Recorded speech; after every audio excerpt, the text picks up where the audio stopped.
Dobrý den, dámy a pánové, zdraví vás Maze Windu, vítejte v třetím díle Ask Dubbing Portál. Opět jste mi dali spoustu otázek, tak jdeme na to, nebudeme váhat už ani sekundu. První otázka, patrona Pv. Budete pokračovat v Harry Cripplovi? Samozřejmě, že budeme pokračovat v Harry Cripplovi, protože Harry Cripple je jsou to naše nejsledovanější parodie, takže zatím budeme plánu končit. Ale to neznamená, že nebudeme dabovat i něco jiného. Harry Cripple má teďka pauzu, ale až skončí Matrix, bude opět pokračovat. Další otázka. Piggy TV. Budeš parodovat pokračování 300 bitva u Thermopilu? A je to několikrát, jste se mi tady ptali na tu stejnou otázku. No, toť otázka. Já jsem aj chtěl, ale vzhledem k tomu, že mi začali mazat ten původní parodii 300 bitva u Černobylu, tak fakt nevím, jestli mám pokračovat. A navíc já jsem si ten film samozřejmě jsem se na něj koukal a ani nevím, jestli by to vůbec šlo, aby to bylo dobrý, ale je to ve fázi, kdy se nad tím uvažuje. To znamená, že nemusíte věsit hlavu na špagát a oběšovat se. A nic není vyloučeno, možná, že přijde pokračování. Ano, myslíte si, že smrdíte? Se ptá Zuzka. Nevím, nemyslím si to. Možná, že kdybych daboval furt dokola, jak po mně chcete, víc videí, ještě víc videí, prosím pěkně. Pak bych smrděl, protože bych se nemil, protože bych na to neměl čas. Adam Oštědal. Našel jsem rozhovor s Brumbálem, ale v otřesné kvalitě. Uděláte to? Kdyby to bylo v lepší kvalitě, tak bych to možná i nadaboval, ale v té kvalitě, ve které to... Já jsem to video viděl, no, už předtím a... Nevím. Vážně je to otřesná kvalita, tím otřesná, myslím opravdu otřesná, jako jo. To je jako z videokazety očividně nahraný a... To jako i na těch mobilech by to bylo malé rozlišení. Ludvík 868. Poznáš Simona Cowella? Co si o něm myslíš? Simona Cowella znám samozřejmě a jestli jsi jeho fanoušek, tak se ti omlouvám, ale já jeho fanoušek rozhodně nejsem, protože on, já nevím, to, co on produkuje za hudbu a za ty kapely některý, no je to dost otřesné podle mě, ale nebudu na něho víc plivat. David Jevcic. Budeš někdy parodovat Twilight a sleduješ seriál The Walking Dead? Davide, stačí sledovat Facebook a moc dobře bys věděl, že Twilight parodovat budeme, už je to ve fázi dubbingu, takže nebudu říkat, kdy to vyjde, protože to se ještě neví, ale bude to ještě tenhle rok a bude to nejspíš celý film, který budeme vydávat po částech, ale chceme nadovat úplně všechny, celý film, každou vteřinu filmu. A jestli sleduju seriál The Walking Dead, jsem fanoušek, ale dle mého názoru poslední série byla opravdu nejslabší. První 2 série mě bavily nejvíc. Bumbal, jsem další člověk, co chce, abyste nadabovali kruh, nadobingovali kruh, ano. A k té otázce, jak snášíš to čtení těch kriplovských otázek, no tak zrovna teďka jsem přečetl jednu, takže nic moc. Filmbar, jako vždy super, děkuji, ale to není otázka. Kdybys tam dal jako vždy super, řekl bych ti ano, jako vždy super. Felix Tomášek, co máš radši, McDonald's nebo KFC? Záleží jak kdy, podle toho, na co mám chuť samozřejmě. Ale McDonaldu jsem asi častěji, ale v poslední dobou už ani tam nechodím moc, už nám tlousnou, už jsem to starý pinďor. Deniska budeš někdy ještě parodovat něco o Justinu Bieberovi? Nebo nějaký rozhovor s někým slavným? Mimochodem, dokument o Justinu Bieberovi je moje nejoblíbenější video od tebe, tedy hned po 300 bitvách u Černobylu samozřejmě, no to doufám. To si myslím. A nevím, jestli budeme dávat něco o Justinovi, protože ten problém je ten, že překonat ten dokument o Justinu Bieberovi je prakticky nemožné, takže já jsem párkrát zkoušel něco nadabovat a nikdy se mi to nelíbilo tolik, abych to zveřejnil.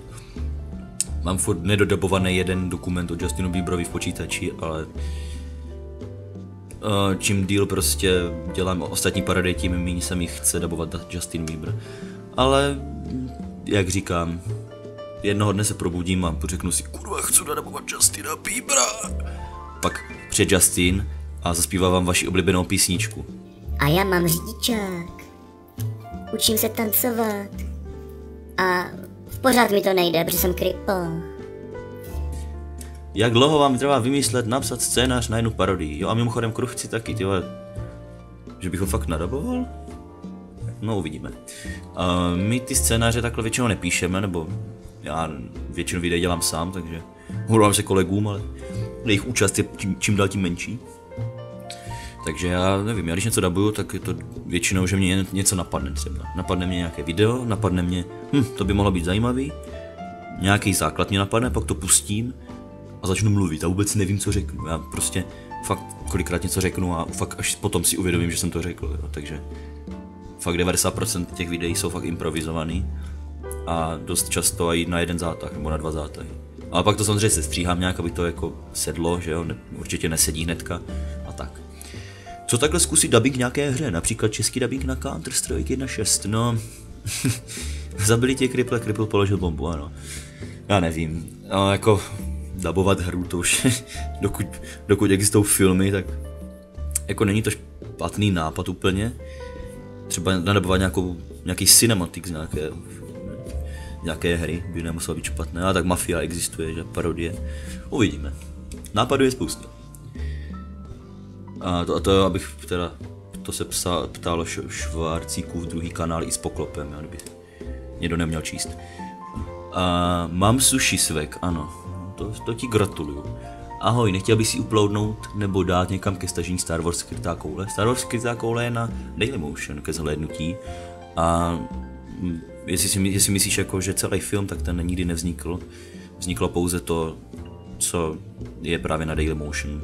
No tady odkaz samozřejmě vám tady dám do videa. Pospeček 2. Mio kluka, žert nebudeš. No, tak nebudu teda. No. Pospeček asi narážel na náš Ztracení CZ dubbing, který jsme spolu dabovali v roce 2007. To by byla pochopka. Mio kluka, žrat nebudeš, kurva. Žrat nebudeš! Chceš zežrat kluka? Ať ho zežere, stejně hnusný. Dobrý nápad. Ondra Havel, kde jsi sehnal ty záběry z natáčení Harryho Pottera třeba u videa Pařba v Radavicích? A Ondro, tady ti dávám odkaz do videa. Maria Friedrichová, bude parodie a není na nějaké CSI, například CSI Miami? Ano, už se mě na to pár lidí ptalo, taky je to ve fázi rozhodování, mám to napsané na seznamu, mám seznam všech parodií, které kdo chtěl, takže pokud někdy nebudu vědět co, tak to možná přijde. Rimi Guni, zajdeme někdy na panáka? Jestli jsi z Brna, tak klidně zajdeme na panáka, pokud je ti 18, což předpokládám, že asi je, když se ptáš. Takže já jsem z Brna, tak můžeme udělat nějakou party. Pařbu v Radavicích bychom mohli udělat, aby byla jízda. Rex Dark LP, budeš někdy dabovat Pána prstenu? No, kdyby jsi koukal na Matrix, tak bys viděl jednu scénu z Pána prstenu nadabovanou. Jinak existuje pár pařmenů a já nevím, já si netroufám. Já vím, že bych to nepokořil, asi nejspíš, že bych nebyl lepší, takže... Nicole Believer. Mohl by si někdy nadabovat i část Harry Pottera, kde Severus zabil Dumbledora? Takovou smutnou scénou? Uvidíme. Až se budu chtít bavit Brumbála, tak... Ale ne, mě se nezbavujte. Já nechci, já chci, aby se na mě koukali všichni pořád. Já mám rád dubbing portál. Filip Vacek, chci Twilight, Kruh, Pán prstenů a 300 zeptů říše a budete rád na gaming portálu nějakou kriplovskou střečku, něco jako Battlefield 4. Filipe, když se něco chce, musí se říct prosím. Fofím. A nevím, jestli budeme hrát gaming portálu Battlefield 4, vzhledem tomu, že můj počítač je trošku na hovno, tak můj počítač by to nezvládl. Bohužel Battlefield 4 určitě hrát nebudeme, ale nějakou střelečku možná jo. Hermelína 06. Ketchup, hořčice nebo majonéza, párky, langoše, hamburger a tedy co s čím. Ježišmarja. Párek v rohlíku s ketchupem, prosím, bych si dal. Langoš s ketchupem bych si dal a hamburger s ketchupem bych si dal, prosím. Děkuji. Uděláš někdy parodii na Star Wars, se ptá Orange.cz. PS Mace Windu je můj taky oblíbenec, ano. Ne, není. No, tak Existuje parodia na Star Wars, existuje jich několik od nás. Ne, není. Taky ti tady dávám odkaz. Ty píčo jedna. Andy Summit, jaká se ti líbí hudba? No a poslouchám všechno možné, ale záleží, musí se mi to fakt líbit. Mám rád elektronickou hudbu, nějaký rock, nějaký metal, ale zase nejsou takový metalista, že bych jako skákal na všechny kytary. Ale mám rád spoustu kapel a mám rád elektronickou hudbu hlavně, ale zase ne nějakou jako přehnanou. No. Ale když je to prostě kvalitní, tak to nevadí, klidně i vážnou hudbu si poslechnu, že? Oliver Staša, znám tvou totožnost požadí výkupné. To víš, že jo, hajzle. Markus Nubí, chcem kruh. Chtít můžeš, ale už si další, už vás je asi 8, 7. A jestli chcete kruh, tak si ho nadabujte. Kvak Jiblas, jaký je tvůj hudební štýl, Kriple? Už jsem to říkal právě k kolegyni, takže si to pust znova, jestli jsi to neslyšel, Kriple. Jakub Kotrba, co děláš, když jsi sám doma? Když jsi sám doma, tak většinou dabuju. Radši si zahraju na schovávanou. Chovávaná je pro děcka. A nebo spím. A pokud nespím, tak bdím. Teruk teleus gestel, tu už jsem se to naučil? Ne, nenaučil, ale to je jedno. Sleduješ Hru o trůny, které dabingy vznikly podle připraveného scénáře, kam chodíš na své geniální hlášky. Hru o trůny sledují, začala 4. série, takže jsem musel to hnedka pustit. A dubbing, které vznikly podle připraveného scénáře, to už jsem taky dneska říkal, moc jich není, ale právě ten Twilight, tak mám nějakou část scénáře už napsanou. Protože chci, aby tam bylo víc dabérů, kontaktoval jsem pár youtuberů, takže budu muset ten scénář mít, abych jim ho mohl poslat. Pro sebe bych ho ale nepsal. Kam chodím na své geniální hlášky, nevím. Netuším, kam chodím na ně. To je jeskyně, kde mě něco napadne a já se tak narodil, takový debil. Já jsem spadl při porodu na kachličky, asi nejspíš. Zadek Vůl, krásné jméno, kámo. Jestli se tak jmenuješ, tak se ti omlouvám, ale... Koušeš si nechty na nohou? Nekoušu si nechty na nohou. Je mi líto, ale omlouvám se. Tohle se mi nelíbí, ale neodsuzuju tě za to, že ty to děláš, neboj. Ardifek. Další dabér z naší. Že jste tak borci, jste tak super, že mi tady píšete ty otázky, když patříte do dubbing portálu. Když ti chlap vykoří kokotá, ty bys přitom měl zavázaný oči, seš buzna. Aha, ty to potřebuješ, já chápu, že ty to chceš vědět. Ty jsi vždycky měl problém s tím, že jsi nevěděl svou orientaci, ale... záleží, jestli se ti to líbilo. Děkuji vám za vaše otázky. Opět jste mě překvapili, pořád, vole, se ptáte na ty stejný hovna. Ale já se vždycky zasměju, já vám na to budu odpovídat furt dokola, mě to nevadí. Já příště, víte co udělám příště? Já vezmu tady tenhle záznam a nahraju ho znova, já to budu nahrát furt dokola. Tak děkuji. Mějte se hezky, Kriplové. Sledujte dubbing portál, až ho nebudete sledovat, tak si pro vás přijde Brumbál. Nazdar, Kriple. A pokud chcete otázky do příštího videa, pište je semka do komentáře, případně na Facebook do zpráv. Nozdor.